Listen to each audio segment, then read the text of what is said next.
What's going on, guys? Stefan, S&E's Garage. Today we got our boy Joey here and his 392 Scat Pack. This is the wide body, so it's got the 6-piston Brembos up front with the 2-piece calipers, and then I believe they are 4 pistons in the rear. But it is here today for some brakes.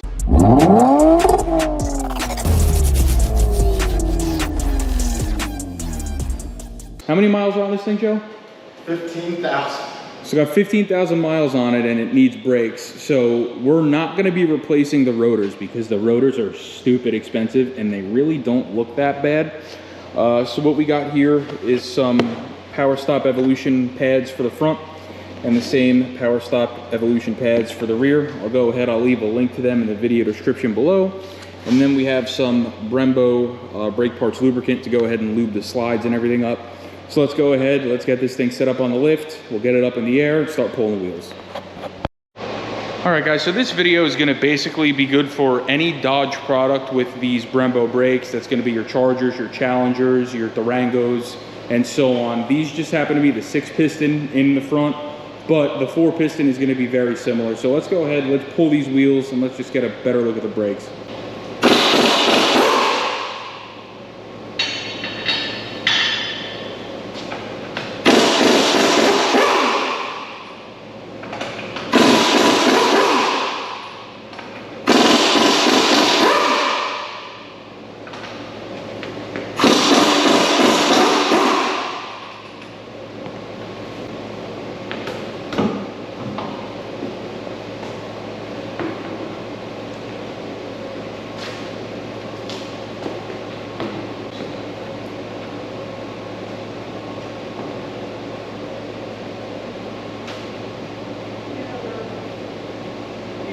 Let's go ahead and move in the back. Now the front brakes definitely look like they need to be due, but looking through the wheel, the back brakes didn't look that bad and the dealership did tell them they need them. So before we even start pulling the rear apart, we're just gonna double check. If they don't need them, we're not gonna do them. I wouldn't touch these back brakes yet. I'd leave them alone.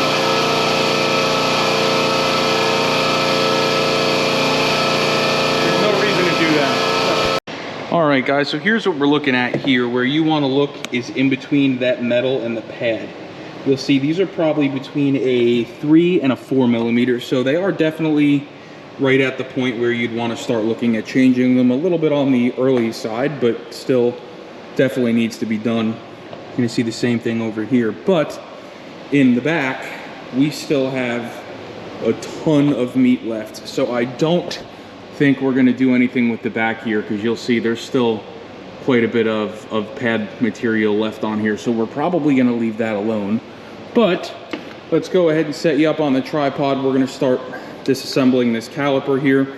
Because we're doing a pad slap, we don't need to remove the caliper from the rotor. If you are changing your calipers, the only thing you're going to have to do is remove these 2 large bolts. There's going to be one here and one down there respectively. And then you can go ahead and pull your caliper and hang it from the upper control arm. That is the way I would do it. But what we're gonna do now is we're gonna take a little pick or a punch and we're gonna drive this pin and that pin out.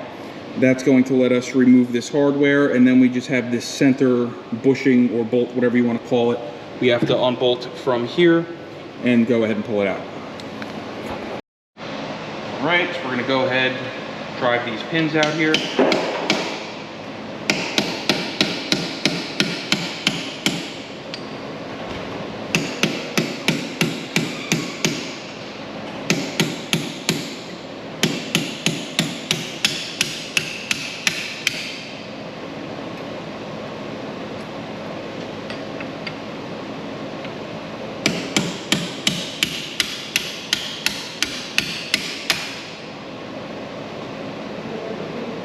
Now, depending on which brake pads you buy is going to determine whether or not you need to reuse these pins or not. Our Power Stops just happen to come with new ones, so we are just going to go ahead and set them aside once we get them out.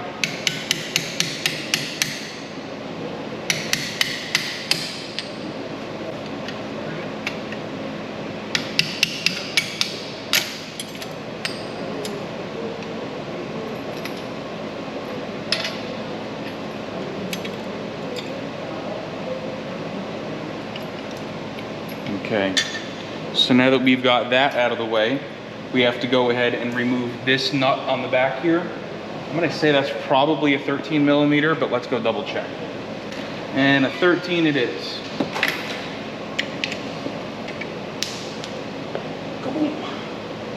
I didn't want to take that out all the way because I'm just gonna use it very quickly. So start tapping this bushing here out. Oh, comes right out, perfect. Brand new car, baby, better come out perfect. Yeah. Okay, so now at this point, what we're gonna go ahead and do is we're gonna use these old pads here to compress these calipers. That's just the way I like to do it with the fixed calipers like this. So let me go ahead, we're gonna get 2 flathead screwdrivers. I'm gonna show you exactly how to do it. So what I like to do here is I'll just stick a screwdriver here in between the pad and the rotor. Now do keep in mind, if you're reusing your rotors, just be on the ginger side when you're doing this.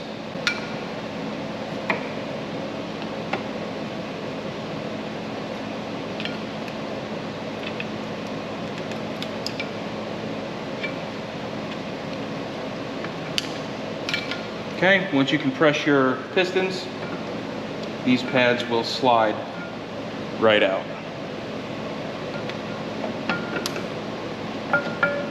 Here's your old pads, Joseph. All right, so what we have here is a new pad. Now you can see these Brembo pads aren't particularly thick when they're new, but if you just look at the difference here, you can see that the old ones were pretty worn. Like I said, they weren't to the point where you need them right now, but they're definitely to the point where you want to start looking at replacing them. So they're just nipping it in the bud here. We're gonna go ahead and take some brake clean and some compressed air, clean this up a little bit, make this look nice, and then we're gonna go ahead and lube everything up. And then, like I said, we do have new hardware with the pads. Now, I personally don't like using brake clean on these painted rotors because I have had the brake clean damage the paint. We're just gonna use some Windex here. I just wanna make this wet so that when we do blow it off with our air gun, we're not getting brake dust everywhere, because brake dust is not something you wanna be breathing.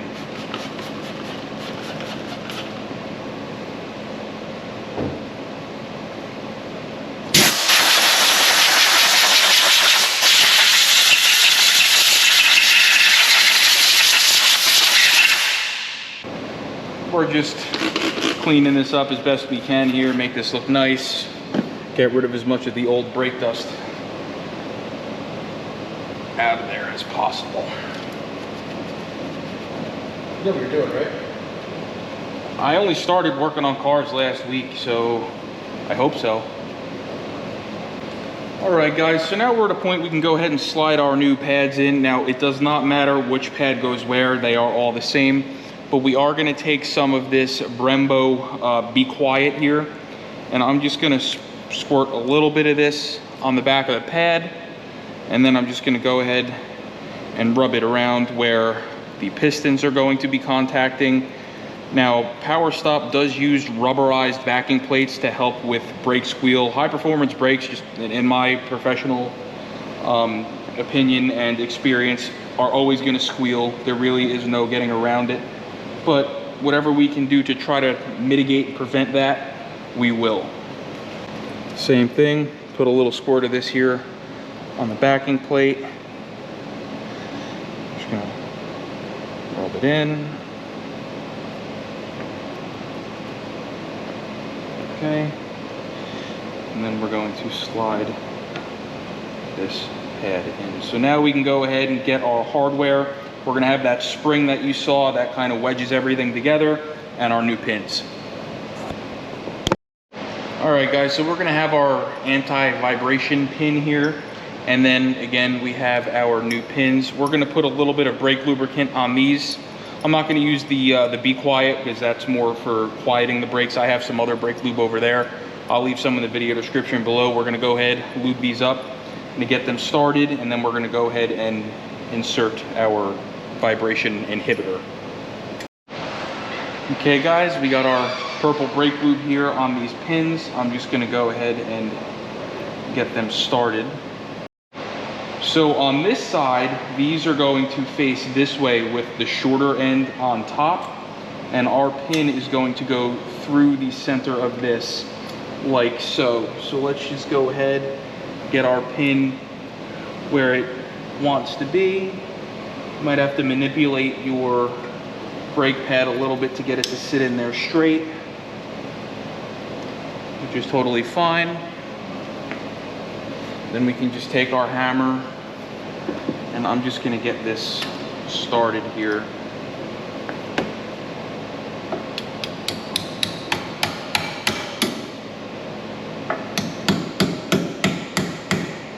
Okay, so now we can bend this down and stick that pin through here. Again, there is a chance that you will have to manipulate the pad to get these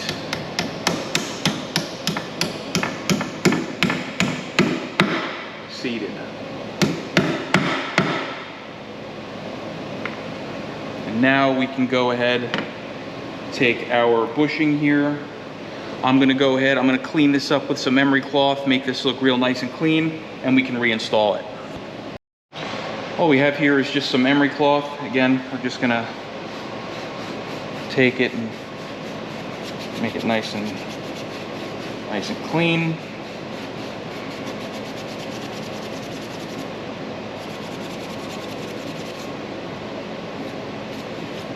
Like so. We're not seeking perfection here. We just want to clean as much of the old brake dust off of it as possible.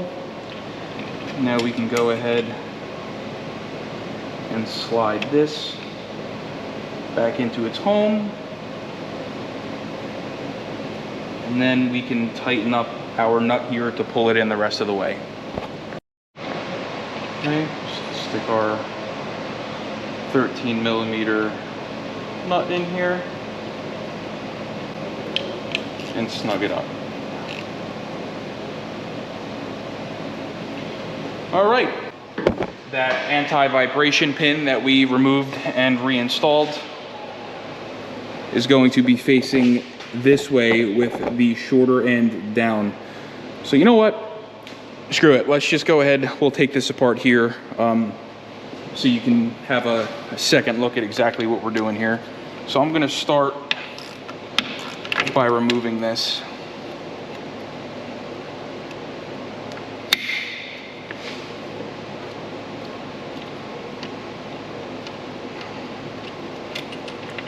Like so. Now I'm going to go ahead and punch those pins out. All right, guys, so same thing here. We're going to go ahead, we're going to take our punch.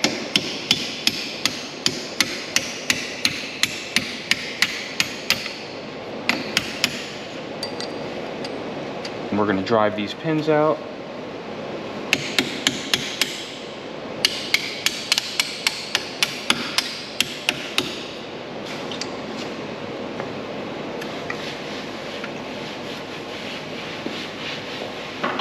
Now when you get to this point, you will have this spring kind of fighting you, so if you push on it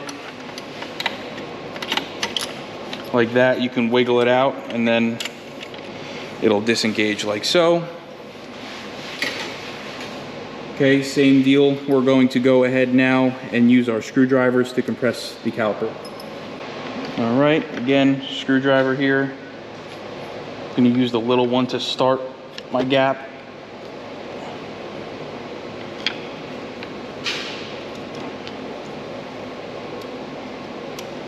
And then get in there with the big one to compress. Okay, same thing here.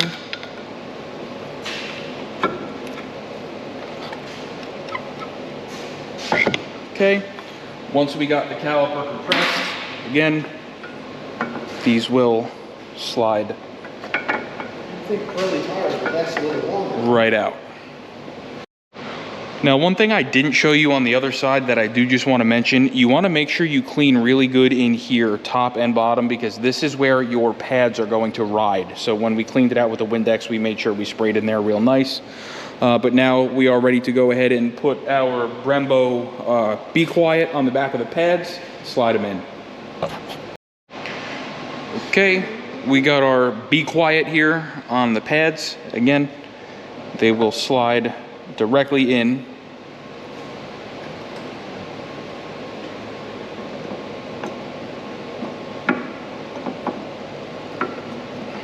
Almost made a liar out of myself there. All right, let's go ahead and get our new hardware.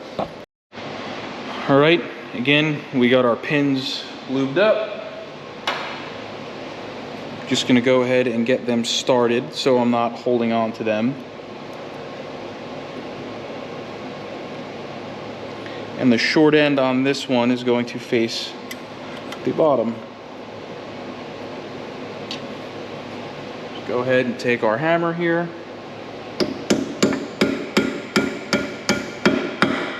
Bottom that one out. Slide this one up and over.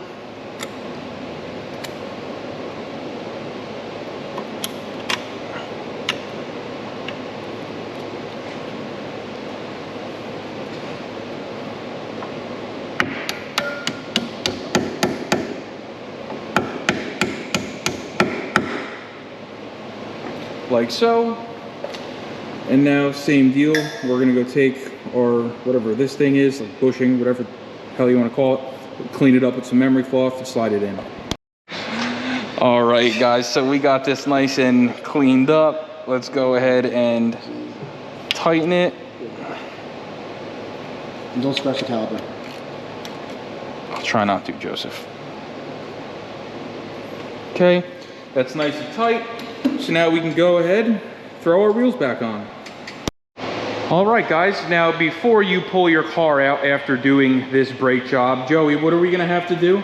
Pumping the brakes. So we're gonna pump the pedal, fill those calipers back up with fluid. There are 6 pistons there that we have to fill up.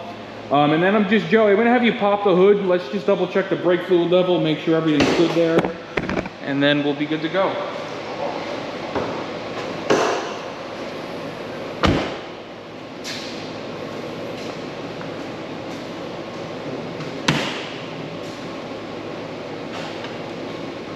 It's right in between the low and the full marks.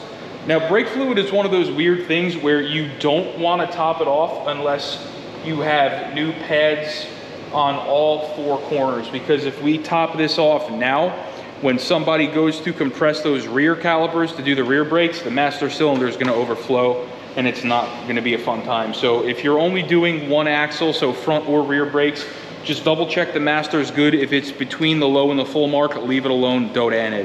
Don't add any. But with that being said, I hope this video helped you. If it did, please like, share, and subscribe, and we will see you guys next time.